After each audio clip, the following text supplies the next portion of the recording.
పిల్లలు కావాలని మీ కలను నెరవేర్చుకోండి. సంప్రదించండి హెగ్డే ఫెర్టిలిటీ, హైదరాబాద్, తెలంగాణ. కొన్ని ఘోరాలు చూస్తుంటే ఏమైపోతుంది మనుషులకి అనిపిస్తోంది. విజయనగరం జిల్లాలో దారుణమైన ఘటన. కన్న కొడుకే, కన్న తల్లి తండ్రి అని కూడా కనీస కనికరం లేదు, వాళ్ళ మీద ప్రేమ కూడా లేదు. కర్కశంగా మారిపోయి ఒక్కసారిగా వాళ్ళ పాలిట మృత్యువుగా మారిపోయాడు. ఇదే చోట మనం విజయనగరం జిల్లా పోసుపాటిరేగ మండలం చల్లవాణితోట పంచాయతీలో నడుపూరు కల్లాల దగ్గర ఉన్నాం. ఇదే ఘటన నిన్న చాలా విషాదాంతంగా మారిపోయిందని చెప్పొచ్చు. ఒక్కసారిగా ఊరంతా ఉలిక్కి పడింది. ఈ చోట తల్లి తండ్రి ఇక్కడ పని చేసుకుంటూ ఉంటే కొడుకు ఆస్తులకు సంబంధించినటువంటి కక్ష పెంచుకొని అమ్మా నాన్నని పరిగెట్టించి మరి ఇక్కడ ఆ కొడుకు మృత్యువులాగా ముందుకు వస్తుంటే అతని నుంచి తప్పించుకోవడానికి ఆ కన్న తల్లి తండ్రి పడిన వేదన, ఆ భయం వినే వాళ్ళకి చూసే వాళ్ళకి ఇంకా భయం కల్పిస్తున్నటువంటి దారుణమైన ఘటన. ఒకసారి వీళ్ళతో మాట్లాడదాం. ఏం జరిగిందండి అసలు నిన్న ఇక్కడ? నిన్న ఈ మట్టి నేర్పడానికి జేసీపీ పట్టుకుని వచ్చారండి.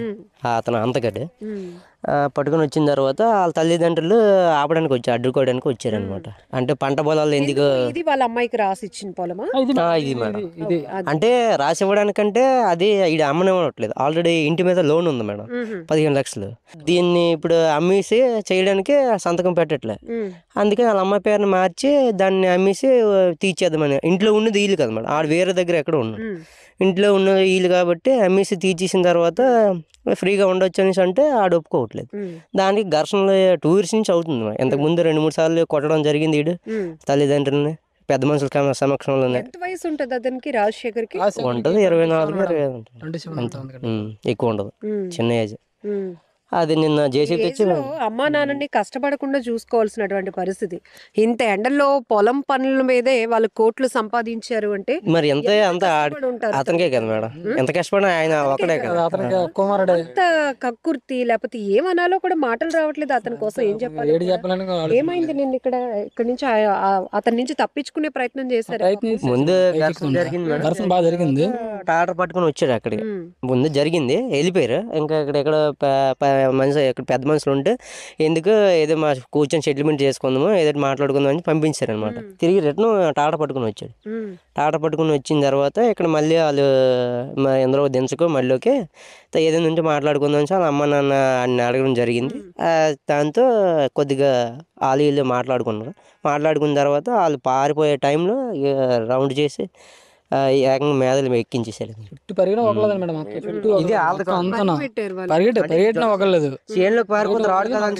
దాంతో కూడా జాన్సన్ మొత్తం పరిగెట్టిన ఒకలేదు, మొత్తం పరిగెడుతుంటే మరి ఇది ఆ గట్టు ఉన్నది ఆల్ది మేడం, ఇది వేరే వాళ్ళది. ఇందులోకి వెళ్ళిపోతే రాడు కదా అని అనుకుంటున్నారు. కానీ టాటర్ చేసి అంటే ప్రాణ భయంతో ఎలాగ తప్పించుకోవాలి ఎక్కుతుండ కూడా మరి ఈ రోడ్డు ఎక్కే లోపు ఎక్కించి అలా అనగారు ఇక్కడ వచ్చాను. వెంటాడి క్రూర మృగాలు అంతలాగా వెంటాడు మరి చంపించారు. దారుణం. అక్కడ పని చేసుకుంటున్న వాళ్ళని ఇక్కడ వరకు ఇక్కడ ఈ మళ్ళీకి వచ్చి మరి చుట్టూ చెప్పించి మొత్తం మరి ఒకలేదు. అమ్మ నాన్న ఈ మడిలో దాక్కుంటే వాడు వదిలేస్తాడు. వదిలేస్తాడు అనుకోరు, ఒకలేదు. అంత దారుణంగా పైకి ఎక్కుతుంటే కూడా మరి మళ్ళీ రేజింగ్ ఫుల్గా ఇచ్చి మరి ఇబ్బంది దారుణం, చాలా దారుణం. కాదండి, మీరు పెద్దవాళ్ళు ఇప్పుడు ఇంత కోట్ల ఆస్తి కూడా కొడుకుల కోసం ఉంచినా ఇలా చేస్తుంటే ఒక్క కొడుకు అసలు ఆస్తులే సంపాదించకపోతే తల్లిదండ్రి వాళ్ళ పరిస్థితి ఏంటండి? అంతే కదండి, మరి వాళ్ళు సంపాదించి ఆడి గురినండి కానీ కోరిక ఇచ్చారు కదా, పట్టుపోతారు ఎటండి మన తల్లిదండ్రులు. ఆఖరికి అమ్మా నాన్నని అంత దారుణంగా చంపి సొసైటీలో ఒక రాక్షసుడిలాగా మారిపోయిన పరిస్థితి. అతనికి పెళ్ళయింది, భార్య వీధి పాలైంది, కూతురు ఉందంట కదా, ఆ పాప పరిస్థితి. ఇప్పుడు ఎవరు తినడానికి? ఎందుకు అంత అసలు క్షణికావేశంలో అంత కక్షలు పెంచుకొని ఆలోచించుకుంటే సరిపోయింది. ఇదంతా అడుగు కదా, మొత్తం ఎక్కడన్నారు ఉంది, ఇదంతా అడుగే కదా, ఆలోచించుకుంటే సరిపోయింది. ఏదో అంటారు కదా పెద్దవాళ్ళు, పున్నామా నరకం నుండి తప్పిస్తారు, కొడుకే పుట్టాలి అని కోరుకున్న వాళ్ళు ఇలాంటి మనం ఎన్ని మాటలు అనుకున్నా ఇలాంటి ఘోరాలను ఆపలేమేమో. మనుషుల్లో పరివర్తన రావాలి తప్ప ఆ మనుషుల్లో ఆ పగలు కక్షలు కార్పణ్యాలు పెంచుకుంటూ అక్కడ ఎదుటుగా ఉంటున్నది కన్నబిడ్డలా కట్టుకున్నదా లేకపోతే కన్న తల్లిదండ్రులను కూడా ఆలోచించట్లేదు. 3 సార్లు అయింది ఆల్రెడీ. 3 సార్లు ఆల్రెడీ 2 సార్లు ఇంట్లో జరిగి కాకపోతే చుట్టుపక్కల ఉన్న వాళ్ళు చూసే అడ్డారన్న. ఇది 3వది. ఆఖరికి వాళ్ళు కష్టపడిన పొలంలోనే వాళ్ళ ప్రాణాలు విడిచి. దారుణం, చాలా దారుణం. అసలు మాటలు అయితే రావటం లేదు. పూర్తిగా ఒక్కసారిగా ఊరంతా విషాదంలో అంటే ఒక షాక్లోకి వెళ్ళిపోయింది. ఎందుకంటే ఉదయం లేస్తే పాపం వాళ్ళ వయసు ఎంత ఉంటుందండి ఆ అప్పలనాయుడు గారిది, జయమ్మది? 45-55 ఉంటుంది మేడం. అదే అతనికి 55. 55 or 45. ఈ వయసులో కూడా కష్టపడుతున్నారంటే పిల్లల కోసమే కదా. వాళ్ళు ఏమైనా సంపాదించింది ఎక్కడికైనా పట్టుకుపోతారా? అలాంటిది కూడా వీళ్ళు చెప్తున్నట్టు ఒక్కగానొక కొడుకు ఎంత బాగా చూసుకోవాలి. ఇప్పటి వరకు నా కన్న తల్లిదండ్రులు బాగా కష్టపడ్డారు, ఇకపై సంపాదించింది కూడా నాదే, నేను జాగ్రత్తగా చూసుకోవాల్సిన బాధ్యత. అంటే సంపాదన కోసం చూసుకోవడం కాదు, ఇక్కడ ఈ ఘటన సిచ్యువేషన్ అలా మాటలు తెప్పిస్తోంది. సో ఇంత సంపాదించారు, 27 ఏళ్ల వయసులో ఉన్న నేను ఎంత బాగా చూసుకోవాలి వాళ్ళని అనే ఆలోచన కూడా లేకుండా కర్కశంగా వాళ్ళు పాపం అక్కడ పొలం పనులు చేసుకుంటూ ఉన్న వాళ్ళని ట్రాక్టర్తో గుద్దించడానికి, వాళ్ళని భయపెట్టడానికి అతను చేసిన ప్రయత్నం. పాపం వాళ్ళు ఈ మడిలోనికి వచ్చి దాక్కుండా కూడా ఆయన వదలకుండా ఇక్కడ గట్టెక్కి తప్పించుకునే ప్రయత్నం చేసినా వదలకుండా వాళ్ళపైకి ట్రాక్టర్ ఎక్కించి వాళ్ళ ప్రాణాలు తీసేశాడు. మృత్యు ఇంత దారుణంగా కొడుకు రూపంలో ఉంటుందని ఆ కన్న తల్లిదండ్రులు ఎప్పుడు ఊహించి కూడా ఉండరు. పాపం ఇలాంటి కొడుకు కోసమా వాళ్ళు కడుపు కొట్టుకొని ఇంత సంపాదించారు, ఇంత ఎండలో నిన్న వాళ్ళు పనులు చేస్తున్నారంటే వాళ్ళు చూస్తే ఎవరికైనా అయ్యో పాపం అనిపిస్తుంది. కానీ కడుపును పుట్టిన బిడ్డకే అలాంటి కనికరం లేదు అంటే ఇంకా వీళ్ళని ఏమనాలో కూడా అర్థం కావట్లేదు. ఇలాంటి వాళ్ళని ఎలా శిక్షించాలి అనేది మీరే మీ నిర్ణయాన్ని కామెంట్ బాక్స్లో తెలియపరచండి. ఇచ్చిందే వాళ్ళు కదా, బతికిచ్చింది వాళ్ళే. ఇల్లు నీ పేరునుంది, భూమి నీ పేరునుంది, 9 తులాల బంగారం నీ పేరునుంది, ఇంటి మీద 10 లక్షలు లోన్ పెట్టావు. నువ్వు 3 సంవత్సరాలు కట్టకపోతే ఆడపిల్ల కడుతుంది ఓడేసి, ఆ అప్పులకి బంగారం మళ్ళీ ఇప్పుడు తాకట్టేట్టి ఈ అప్పులు కడుతుంది. ఎప్పుడైనా మీరు తీర్చుకుంటే నా డబ్బు నాకు ఇచ్చేయండి అని అంటుంది కదా, మీ భూమి మీకు ఇచ్చేతను అంటుంది కదా. ఆ మాత్రం ఖర్చు పెట్టించుకోవడం ఏంటమ్మా? ఇప్పుడు ఇవ్వకపోతే ఇప్పుడు దాన్ని మట్టుగా అది బతుకుతుంది. తల్లిదండ్రులు లేకపోతే ఈ ఆస్తి అంతా నీదేనా? ఏం పంచేసుకుంటారా? నేను తోటిపోయారమ్మా అలా చేయమనే. ఎవడెంత బలం ఇవ్వకపోతే అలా చేస్తాడమ్మా. ఎందుకు అసలు అమ్మా నాన్న జన్మనిచ్చిన వాళ్ళ పట్ల అంత కోపం ఏంటి? ఏం కోపం ఉంది దేనికి? ఎంత నూరు పోసారు, ఎంతమంది ఎక్కించారు, ఇలా జరిపించారు. ఇంత ఘోరం ఎక్కడ ఏ పాపం ఎన్ని జిల్లాలు మీరు వెళ్తారు? మీకు ఎక్కడైనా తెలిసింది ఎలాంటిది? తండ్రి పిప్పి అయిపోయాడు, తండ్రి పిప్పి అయిపోయాడు. తల్లికి ఈ ఇక్కడ నుంచి ఈ మక్క నుంచి కాలుకి 3 ముక్కలు అయిపోయిందమ్మ. ఇలాగే పొట్ట మీద పొట్ట ఆవిడకి ఎక్కించాడు. అంత ఆడు ఏం పట్టుకు పుట్టాడో. శేఖర తోలపులి రాజశేఖర్. పెళ్ళి అయిందమ్మా, పెళ్ళి అయింది. పెళ్ళి అవ్వకముందు బాగానే ఉండాడు. పెళ్ళి అయిన తర్వాత ఇప్పుడు 4 సంవత్సరాలు కూతురు ఉంది ఆడికి. ఏడు చేశాడు మరి, ఆ ఎదవలు ఏడు చేశారు. ఈడు ఎలా మారాడు? దించకంటే మమ్మల్ని చూసుకుంటాడమ్మ. గొడవలు అవుతున్నాయా ఈ మధ్య? అవుతానే 2 సంవత్సరాలు పట్టే. అయినా చాలా దిక్కలు పెద్ద మనుషుల దగ్గరికి వెళ్తే పెద్ద మంది చెప్పేశారు, నువ్వు ఇలా తీసుకురా, నువ్వు ఇలా తీసుకురా, ఈ అప్పులు తీర్చారు, భూమి నీకు ఉండిపోద్దా, ఆస్తి నీకు ఉండిపోదు, నీ ఇల్లు ఉండిపోదు, నువ్వో పక్కన ఉంటారా, నువ్వో పక్కన ఉంటారా అంటే అలాగానే వాడు. ఇంటికి వచ్చాక మరి ఆవిడ ఏమనిదో తెలియదు.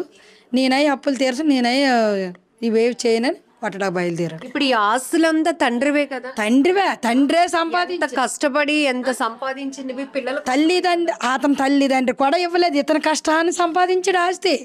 మరి ఇది నీకే కదా ఇస్తాం. ఆడపిల్ల ఉడుకుని వెళ్ళిపోద్దేటమ్మా. ఇప్పుడు తల్లిదండ్రి ఇచ్చింది ఏదో కూరకు పట్టుకెళ్తుంది, అయినా నువ్వు అలా చేసినప్పుడు అది ఎలా పట్టుకెళ్తుంది? ఇక్కడ కదా ఉంటాయి. ఈ భూమి నీకే ఉంది. ఎంత ఈవిడ 30, ఆడికి 30, వీళ్ళ 50. ఎంత అయింది? ఎకరము 10 సెంట్లు. ఎకరం 10 సెంట్లు నీ చేతిలోనే ఉంటుంది. ఈ ఇల్లు నీకే ఉంటుంది, బాబు పాప అంతే ఇద్దరే. ఈ ఇల్లు నీ దగ్గరే ఉంటుంది. మరి అలా చూసుకుంటే నీదంతా ఇది నీకే కదా. ఆ బంగారం 9 తులాలు ఎంత పెట్టావు అది నీ దగ్గరే కదా ఉంది.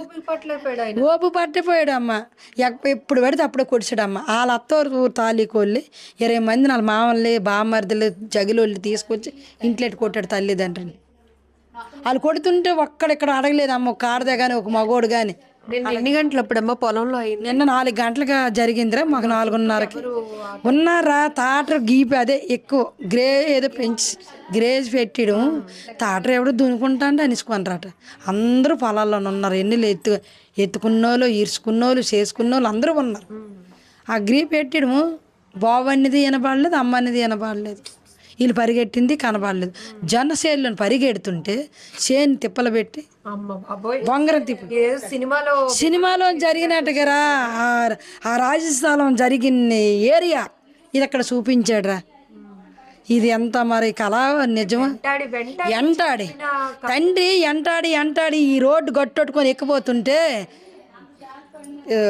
అదేదో మోత్తోటి ఇలా లాక్కొచ్చి మొత్తం ఇదేవి లేవు, పళ్ళు లేవు, ఈ కన్ను లేదు, ఈ ముక్కు లేదు, ఈ ఎక్కించాడు. పోలీసులు వచ్చి ఎక్కదీశారమ్మ. అంత ఘోరం ఓడేం చేసుకోండి అమ్మ. ఇన్ని రాజ్యాలు తిరిగాడు, మీకు ఎక్కడైనా చూసుకోలేదా?